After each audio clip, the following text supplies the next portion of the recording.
Earlier today, we had a conversation with the Executive Director of Yiaga Africa, Samson Itodo, where he raised concerns over the state of the management of elections at the subnational levels, especially the local government administration levels. Let's take a listen to him. When you look at the state elections, a lot of anomalies, a lot of manipulation, and really electoral banditry happens at the states. The second one relates to the point about time frame.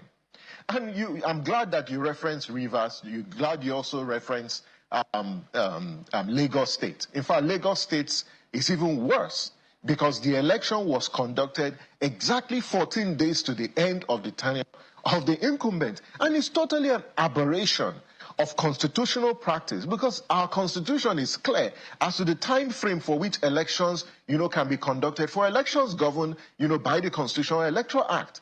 And the same thing is happening also in Rivers. How on earth can you issue a timetable and expect that within 21 days? It's just the level of recklessness and impunity in our polity that we need to address. And so there are issues, and it's just sad that at a time when the Supreme Court issued a landmark judgment, there have been efforts at the state level to circumvent the ruling of the Supreme Court. And it's really unfortunate for our constitutional democracy. The National Assembly need to retrace its steps, that this act, and to be honest, yes, it will be contested in court, but I think it's really unfortunate, and it's totally antithetical to democratic practice that you have a sole administrator who is unelected, appointing and so-called constituting, a state electoral commission to conduct election.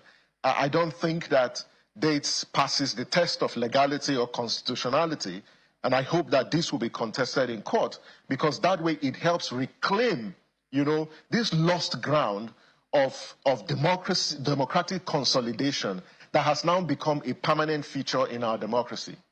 It is heartbreaking for me when I think about the fact that we have a Bola Tinubu as our president, because this Tinubu's presidency has done more harm than good to our democracy, and obviously showcased how flawed our constitution is, and only that, but also how damaged our judiciary has become and compromised our National Assembly has become.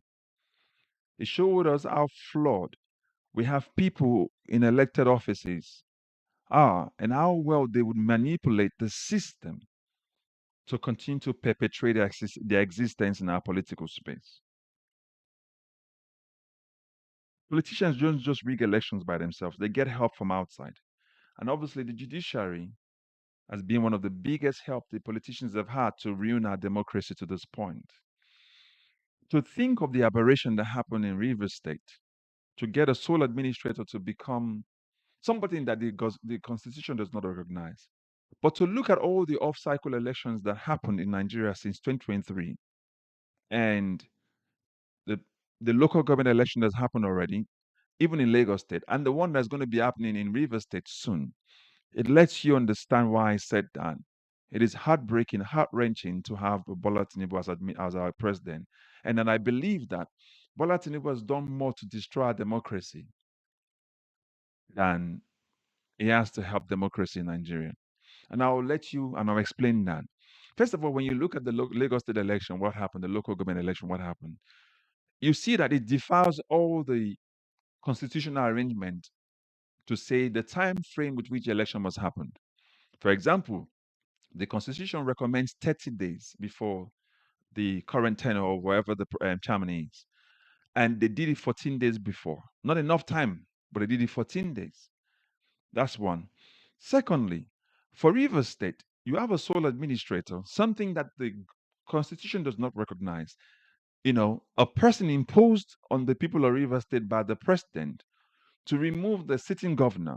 Whether or not you like the sitting governor, whether or not you think he's also flawed, but that's besides the point. But the point, the fact of the matter is that somebody who's actually meant to go and stabilize things is conducting an election that the Constitution does not recognize, imposed on them by the current president. Now you understand what I mean by the destruction of Nigeria's democracy by this current president.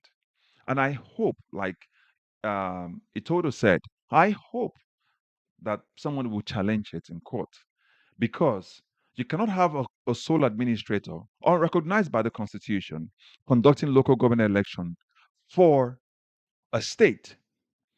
So that's what Samson Itodo is talking about. Now, to the point I made earlier when I said that Bola Tinubu has destroyed our democracy, I'll list a few points I can remember top of my head. Number one, I mentioned the flawed 2023 election. For Nigeria to accept Bola Tinubu as our president, first of all, the constitution would have to be put aside. You have to turn Abuja to a state. Secondly, you have to rig Rivers State, mutilate the vote from other states to reduce the numbers, to ascribe more numbers to Bola Tinubu. And then you have to then go to the corrupt judiciary to now certify and legitimize that rigging election that happened. So you have a flawed electoral system, you have the judiciary, you have a flawed 2023 election. That's one. I also just mentioned now the judiciary. So we know our judiciary is compromised, and they need to be in participation with that thing that happened to get Bola Tinubu to be president. You can see that all of these things are making sense now slowly. Now look at the crackdown on dissent. Every time people speak up against this government, they tend to be shut down. It happens with Dele Faratimi. It's happened with VDM. And many more people who are criticizing the present government, including the National Assembly's people. You can see that. You can see the weaponization of anti-corruption agencies. EFCC is not doing what EFCC is meant to be doing now.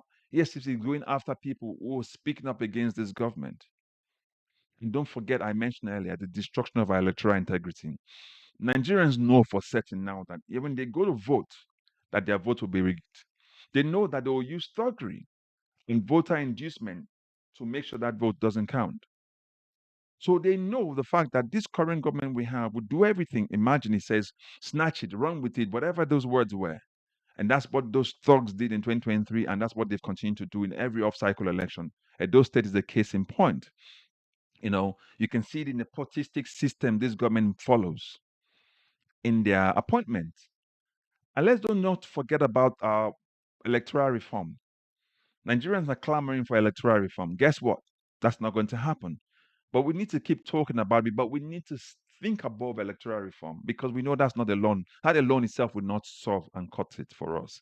So, but you can see that they know that when they do electoral reform to transmit the election result from the polling unit, they know that they will lose, because the people will come en masse and vote them out, and they don't want it. So whatever electoral reform they do in those, they will drag it until they know they can't drag it anymore. And now get to 2027 and they'll still do the next election cycle as well again.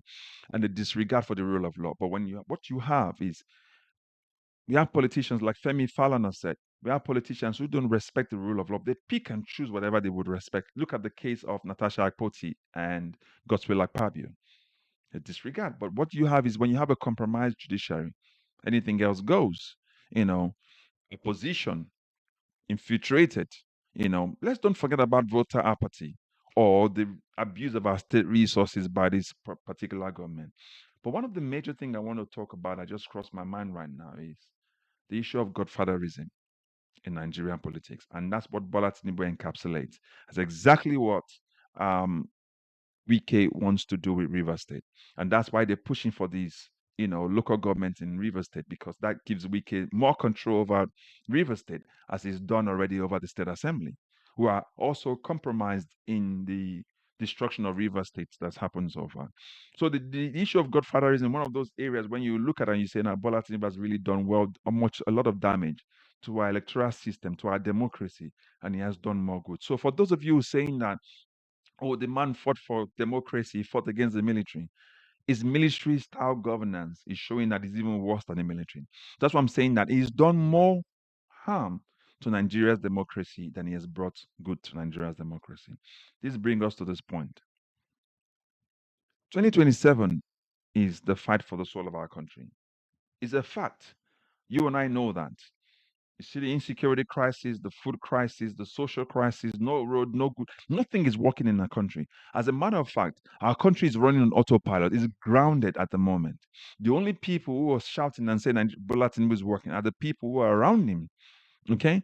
For the ordinary Nigerians, they can't go to farm. Nigerians in the villages are even complaining of hunger. where they can farm, where all of our food's coming from, because they're constantly being killed and the government cannot do anything. So when you put all of these old things together, you realize that this government has done more to destroy Nigeria than it has to build Nigeria. No matter how much they point at the indices from IMF or World Bank, the lived realities of Nigerians every day is the fact that the Bola Tinubu administration is disastrous to Nigeria than anything good. This is just my take based on the local government election that's going on, has gone on, and will be going on soon.